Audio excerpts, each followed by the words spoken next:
Hello everyone, welcome to Lost Forum. I am Rohini and let's start our evidence series. तो evidence की series में आज का जो डिस्कशन होगा वो है state of Maharashtra versus Praful B Desai case. Okay, so इस केस में जो इम्पॉर्टेंट या कीवर्ड जो है that is section 3 of Indian evidence act and video the word that is video conferencing and evidence. तो ये जो है हमारे कीवर्ड है.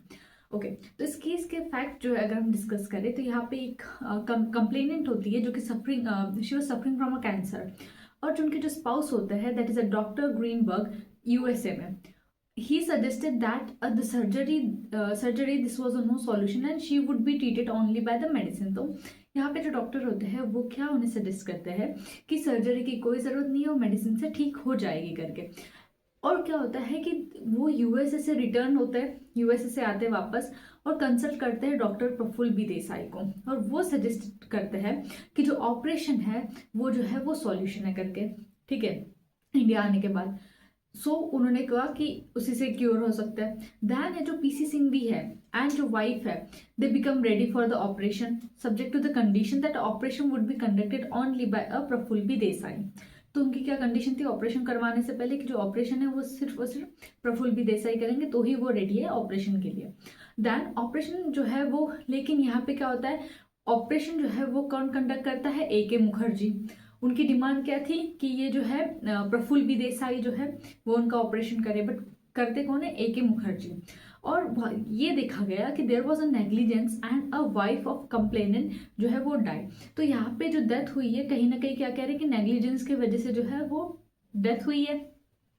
सो एफआईआर रजिस्टर्ड हुई against the A Mukherjee and the Praful B Desai, दोनों के ऊपर दोनों के नाम से जो है एफआईआर रजिस्टर्ड हुई. अब क्या होता है, ट्रायल स्टार्ट हो गया यहाँ पे and prosecution has made an application to examine this doctor Greenberg through the video conferencing. तो ये बाकी जो क्या हुआ क्या नहीं हुआ ये जो है बहुत इंपॉर्टेंट नहीं है. यहाँ पे जो वर्ड है ना वीडियो कॉन्फ्रेंसिंग, ये सबसे ज़्यादा इंपॉर्टेंट है. तो यहाँ पे जो प्रोसिक्यूशन थे उन्होंने क्या कहा कि हमें जो है ना एग्जामाइन करना है डॉक्टर ग्रीनबर्ग जो यूएसए के थे वीडियो कॉन्फ्रेंसिंग के थ्रू. ठीक है, who was ready to give the evidence.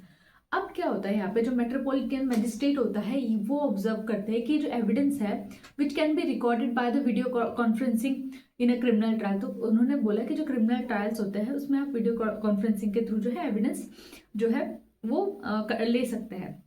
Then the decision of a metropolitan magistrate जो है उनका जो ये जो डिसीजन था ना कि हम लोग जो है क्रिमिनल केसेस में क्या एविडेंस जो है वो वीडियो कॉन्फ्रेंसिंग के थ्रू कंडक्ट कर सकते हैं या नहीं कंडक्ट कर सकते, ये चीज जो है वो चैलेंज हुई थी बॉम्बे हाई कोर्ट के सामने.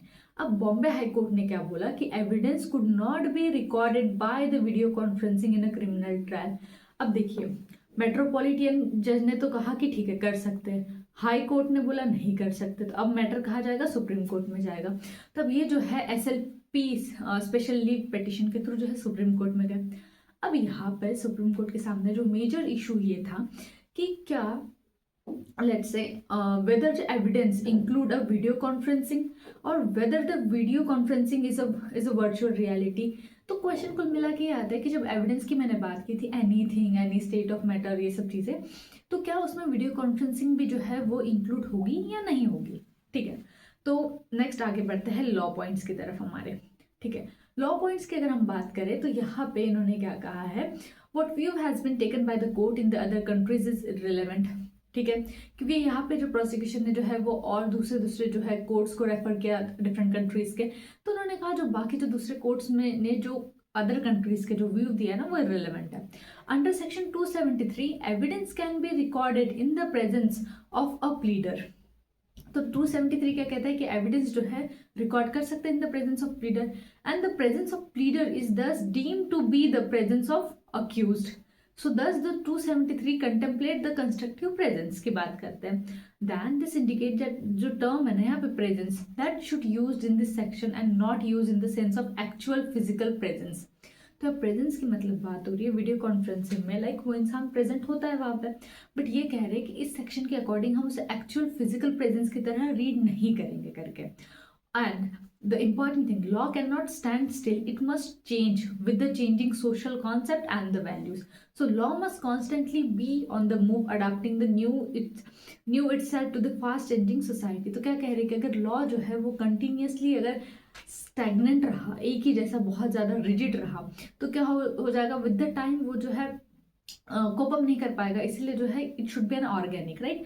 तो सारे जो डॉक्यूमेंट है ना, यहाँ पे जो वर्ड यूज किया गया है, तो ऑल डॉक्यूमेंट वो इंक्लूड करते हैं electronic evidence also, electronic records which are produce for the inspection of a court. तो ऐसे डॉक्यूमेंट्स, इनको डॉक्यूमेंट्री एविडेंस के अंदर ही लिया जाएगा। एंड आफ्टर द अमेंडमेंट, जब अमेंडमेंट हुई ना डेफिनेशन में, एविडेंस में 2000 में क्या हुआ कि अमेंडमेंट हुई जो डेफिनेशन में, एंड उसके बाद उन्होंने इंक्लूड किया गया इलेक्ट्रॉनिक एविडेंस को। तो इसीलिए जो एविडेंस इंक्लूड करता है वीडियो कॉन्फ्रेंसिंग को भी। तो अब ये क्लियर होगा कि वीडियो कॉन्फ्रेंसिंग जो है वो उसको एविडेंस के अंदर जो है वो माना जाता है। अमेंडमेंट हुई थी 2000 में उसके बाद से। And video conferencing has nothing to do with the virtual reality as such, right, क्योंकि it is an actual reality. वो पर्सन जो है एक्चुअल में वहाँ प्रेजेंट है, ऐसा तो नहीं है ना कि वो पर्सन एग्जिस्ट ही नहीं करता है, राइट। सो उसके बाद हम देखेंगे तो यहाँ पे जजमेंट क्या रहा कोर्ट का। तो कोर्ट ने फाइनली क्या कहा, court finally held that the evidence can be recorded through a video conferencing and the presence जो है under 273 of CrPC does not only means a physical presence but also virtual presence. Hence जो supreme court ने set aside किया judgement of high court को, और supreme court ने क्या बोला कि भाई video conferencing as a evidence को है हम लोग इंक्लूड करेंगे करके। आई होप आपको ये केस जो है समझ में आ गया होगा। और इस केस की समरी जो है आपको लॉस फर्म की वेबसाइट पे मिल जाएगी। लॉस फर्म की वेबसाइट पे आपको जाना है, then you have to search for the case name, और ये पूरी समरी जो है आपके सामने होगी। Thank you so much for watching.